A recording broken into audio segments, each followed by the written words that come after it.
Good morning dear student. तो आज हम पढ़ेंगे अध्याय 3 जिसका नाम है शब्द विचार। अब देखिए शब्द शब्द एक या एक से अधिक वर्णों के सार्थक मेल को शब्द कहते हैं। अब यहाँ पर आपको कुछ शब्द दिए हैं जैसे कलम, बालक, झूला, ताजमहल।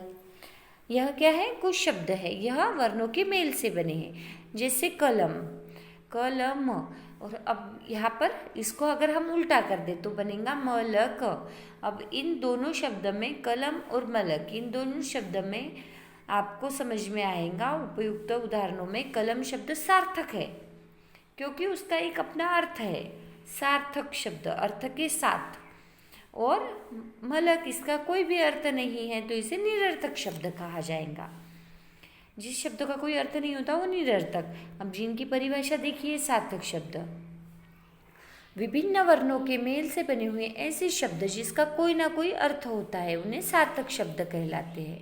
वह सार्थक शब्द कहलाते हैं। जैसे बालक, माता, महल, इन शब्दों का कोई ना कोई अर्थ है तो यह हो गए सार्थक शब्द। निरर्थक शब्द विभिन्न वर्णों के मेल से बने हुए ऐसे शब्द जिसका कोई अर्थ नहीं होता उसे निरर्थक शब्द कहा जाता है। जैसे कि कलाप, तामा, लहम, यह क्या हो गए? निरर्थक शब्द हो गए। ये हो गए शब्दों के प्रकार। दो प्रकार के शब्द होते हैं, सार्थक और निरर्थक। जिसका अर्थ होता है वो सार्थक शब्द और जिसका कोई अर्थ नहीं होता जिन शब्दों का वह निरर्थक शब्द। अब शब्दों के भेद। शब्दों के भेद हिंदी में शब्दों का वर्गीकरण 3 आधार पर किया जाता है। हिंदी में शब्दों का वर्गीकरण कितने आधार पर किया जाता है? 3 आधार पर किया जाता है। स्रोत के आधार पर, रचना के आधार पर, अर्थ के आधार पर। और अब देखिए पहला है स्रोत के आधार पर शब्द भेद। अब स्रोत के आधार पर 4 भागों में बांटा गया है। तत्सम शब्द, तद्भव शब्द, देशज शब्द, विदेशी शब्द। अब आप एक बार यह देखिए, ये क्या है? शब्दों के वर्गीकरण। वर्गीकरण के आधार पर शब्दों के भेद। पहला है स्रोत के आधार पर, रचना के आधार पर, अर्थ के आधार पर। अब स्रोत के आधार पर 4 भागों में बांटा गया है। मैंने अभी बताया था तत्सम, तद्भव, देशज और विदेशी शब्द। रचना के आधार पर 3 भागों में बांटा गया है, रूढ़ शब्द, यौगिक शब्द, योग रूढ़ शब्द। और अर्थ के आधार पर 4 भागों में बांटा गया है, एकार्थी शब्द, अनेकार्थी शब्द, पर्यायवाची शब्द और विपरीतार्थी शब्द। अब देखिए यह क्या है? वर्गीकरण के आधार पर शब्दों के भेद। इस तरह का चार्ट आपको आपके कॉपी में बनाकर लिखना है। तो देखिए हमने देखा था कि शब्दों के भेद। वर्गीकरण के आधार पर शब्दों को 3 भागों में बांटा गया है, स्रोत के आधार पर, रचना के आधार पर, अर्थ के आधार पर। पहला है स्रोत के आधार पर। स्रोत के आधार पर 4 भागों में बांटा गया है, तत्सम, तद्भव, देशज, विदेशी शब्द।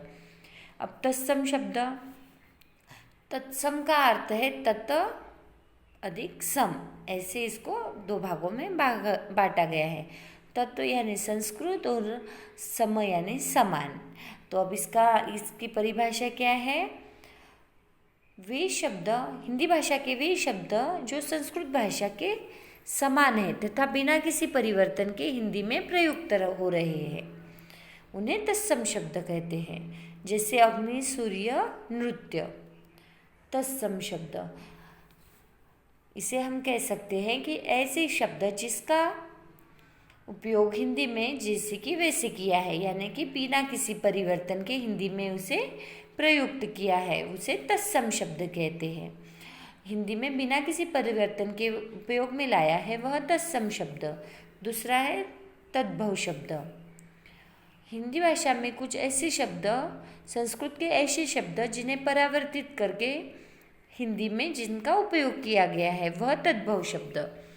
तत् यानी संस्कृत और भव यानी पैदा हुआ।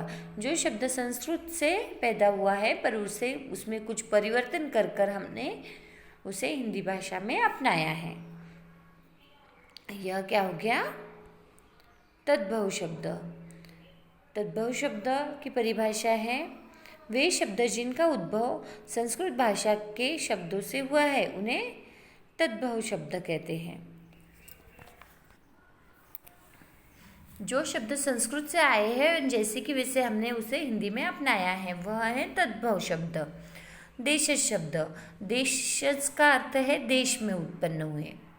जो शब्द देशज है उन्हें उत्पन्न हुए हैं देश में उसे देशज शब्द कहलाते हैं। वे शब्द जो प्रांतीय बोलियों तथा हिंदी की उपभाषाओं से उपजे हैं जिनकी उत्पत्ति की कोई निश्चित जानकारी नहीं मिलती, जैसे फड़फड़ाना, कलेवा, लपड़ आदि। यह क्या है? देशज शब्द है। यह किसी प्रांतीय बोलियों से उत्पन्न हुए हैं। विदेशी शब्द। अब विदेशी शब्द, विदेशी भाषाओं से हिंदी में लिए गए शब्द विदेशी कहलाते हैं। जैसे अंग्रेजी, उर्दू, फारसी, अरबी, पुर्तगाली आदि भाषाओं से अनेक शब्द लिए गए हैं। पुर्तगाल, अंग्रेजी, फारसी, अरबी, इनसे क्या है अलग अलग शब्द हमने हिंदी में लिए हैं। जैसे स्कूल, किताब, कागज, काजू, ये क्या है? विदेशी शब्द है और इन्हें हमने हिंदी में अपनाया है, इसे विदेशी शब्द कहते हैं। अब यहाँ पे हिंदी में कुछ प्रमुख तत्सम और तद्भव शब्द, जैसे तत्सम अर्ध आधा, अग्नि, तद्भव में आएगा आग। तत्सम गणना, तद्भव में गिनती। इस तरह से आपको यहाँ पर कुछ तत्सम और तद्भव शब्द दिए गए हैं। यह सभी शब्दों को पढ़े। यह हो गए स्रोत के आधार पर शब्दों के भेद। अब दूसरा भाग है रचना के आधार पर। रचना के आधार पर 3 भागों में बांटा गया था। मैंने बताया था रूढ़ शब्द, यौगिक शब्द, रूढ़ शब्द। अब रूढ़ शब्द, रूढ़ का अर्थ है बंधा हुआ। जो शब्द किसी विशेष अर्थ के लिए बन जाए और जिसके सार्थक टुकड़े न हो सके उसे रूढ़ शब्द कहते हैं। यानी कि रूढ़ शब्द यानी एक बंधा हुआ शब्द जिसका एक विशेष अर्थ है। अगर हम उसके भाग कर दे अलग अलग तो उसका कोई अर्थ नहीं रहता। अलग अलग भागों में टुकड़े किए जाए तो उसका कोई भी सार्थक अर्थ नहीं रहता है। वह रूढ़ शब्द है। जैसे देखिए क, म, ल, अगर हम इनके वर्णों को अलग अलग कर दें क, म, ल, तो इसका कोई भी अर्थ नहीं रहेगा। यह हो गए रूढ़ शब्द। यह अपने ही आप में बंधे हुए हैं। यौगिक शब्द का अर्थ है जुड़ा हुआ। ऐसे शब्द जो 2 या 2 से अधिक सार्थक शब्दों से मिलकर बनते हैं, मतलब 2 सार्थक शब्दों से मिलकर शब्द बना हुआ होता है, उसे यौगिक शब्द कहते हैं। जैसे पाठशाला, पाठशाला, पाठ का भी एक सार्थक अर्थ है, शाला का भी एक सार्थक अर्थ है, इसलिए यह 2 सार्थक शब्दों से बना है तो इसे यौगिक शब्द कहते हैं। 2 सार्थक शब्दों से मिलकर बने हुए शब्दों को यौगिक शब्द कहते हैं। समझ में आ गया? रूढ़ शब्द यानी वह अपने आप में बंधा हुआ होता है, उसका अपना एक अलग अर्थ होता है, मतलब अपना ही अर्थ होता है। उसके अगर भाग किए तो उसका कोई अर्थ नहीं होगा, वह हो गया रूढ़ शब्द। यौगिक शब्द 2 सार्थक शब्दों से बने हुए शब्दों को यौगिक शब्द कहते हैं। यौगिक का अर्थ है जुड़ा हुआ, जिसमें 2 शब्द जुड़े हुए होते हैं। अब तीसरा है योग रूढ़ शब्द।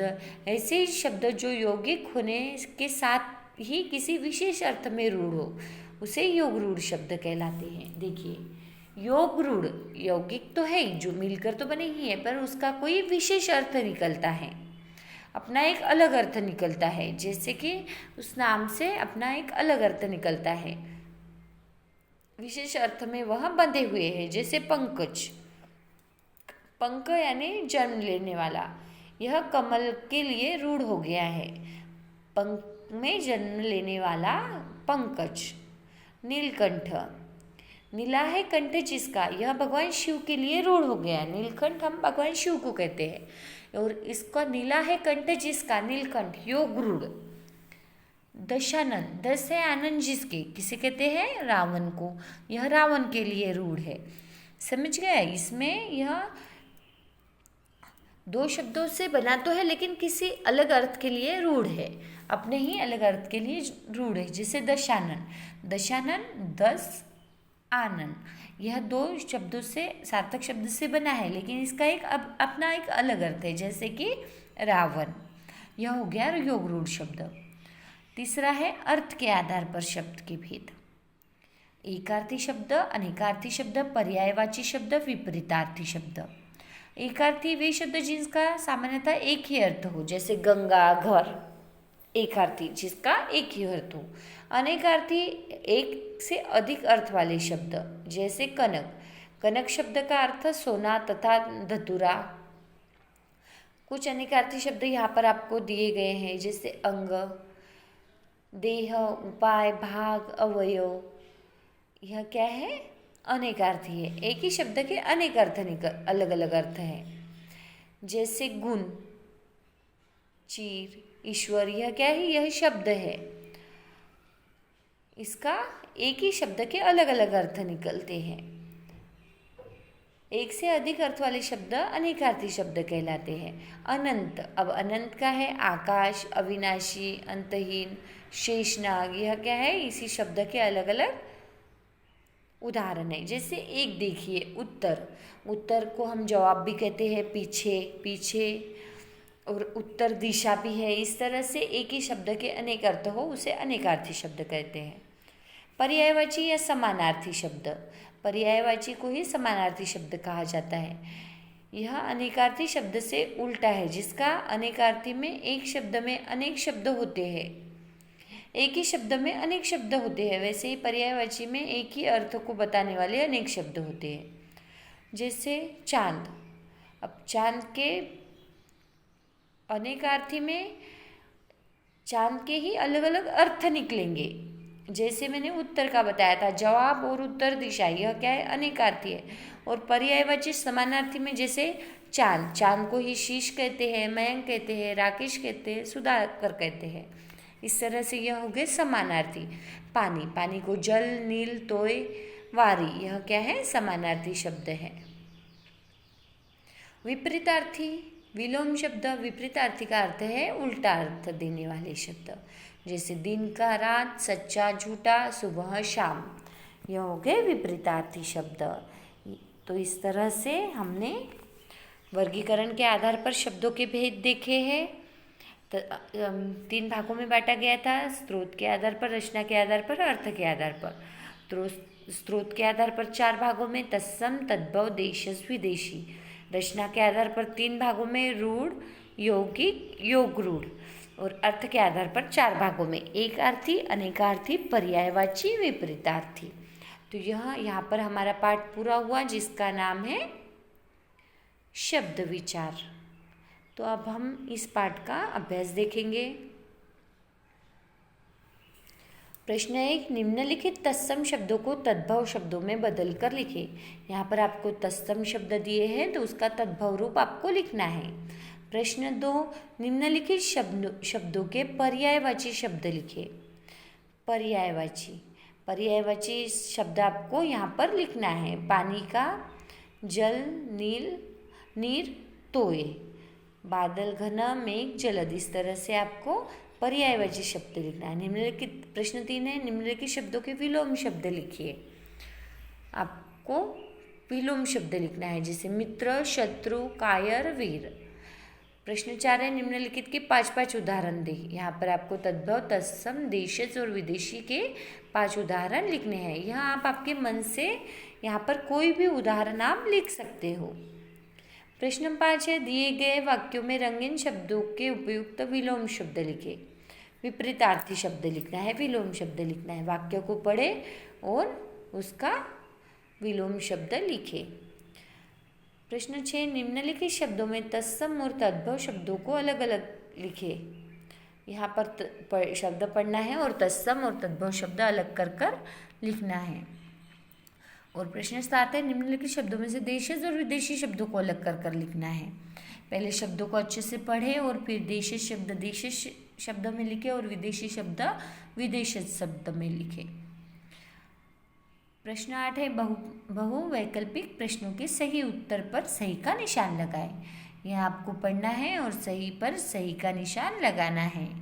और यहाँ पर आपको केवल पढ़ने के लिए यहाँ पर तत्सम और तद्भव शब्द दिए हैं, यह सभी पढ़ना है। ठीक है, यहाँ पर हमारा पाठ पूरा हुआ, जिसका नाम है शब्द विचार, और उसी पाठ का अभ्यास भी पूरा हुआ। Thank you.